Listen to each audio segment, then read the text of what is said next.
রান্না করতে করতে হঠাৎ করে বেল বেজে উঠলো। দরজা খুলে দেখি ডেলিভারি বয় এসেছে এক পার্সেল নিয়ে। কি আছে জিজ্ঞেস করলাম, সে বলতে পারলো না। যাই হোক, পার্সেলটা নিয়ে রেখে দিলাম, কারণ এখন আমি রান্না করছি, পরে খুলবো। তো যাই হোক, ছেলে পড়া থেকে আসলো, ওকে বললাম বাবা এটা খুলতো একটু। আমি আমার বন্ধুদেরও দেখাই, ক্যামেরাটাকেও অন করলাম, সেই বুঝে ক্যামেরাটা অন করছে, ওইদিকে খুলছে, আমি কিন্তু ওদিকে রান্না করছি। সত্যি বলছি, কি আছে আমি জানি না, তবে জানো তো বক্সটা বেশ ভারী ভারী লাগলো। কি যে অর্ডার করছে কর্তামশাই, সত্যি বলতে এখনো বুঝতে পারছি না। দেখা যাক দেখি কি আছে। তবে ছোট মানুষ তো, ছুরিটা ধরে করছে, অনেকটাই সময় লাগছে, আমিও ধৈর্য হারিয়ে ফেলছি।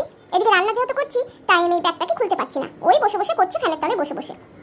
আমিও কিছু জিনিস অর্ডার করেছি, তবে সেগুলি কিন্তু এখনো আসেনি। এটা আমি অর্ডার করিনি, এটাই চলে এসেছে। দেখা যাক দেখি, সবটাই হবে তোমাদের চোখের সামনে কি আছে এর ভেতরে। তবে অনেকগুলি জিনিস অর্ডার দিয়েছিলাম, ঠিক না মনে পড়ছে না, বুঝতেও পারছি না কোনটা। আমি তোমাদের বলে দেবো একটা, দেখা গেল বক্সটা খুলে এসেছে আরেকটা, সেই কারণে আমি বলতে পারছি না। দেখা যাক। খুলজা সিমসিম খুলে গেল কিন্তু বক্সটা, দেখতেই পাচ্ছ। এবার একটু একটু আন্দাজ করতে পারছি কি আছে, কি আছে, কি আছে, কি আছে। আমার মতন তোমরাও, আমার ক্যামেরার উপরের বন্ধুরা কিন্তু ভাবছো কি আছে, কি আছে। ওমা, এটা আবার কি এরকম লম্বা লম্বা?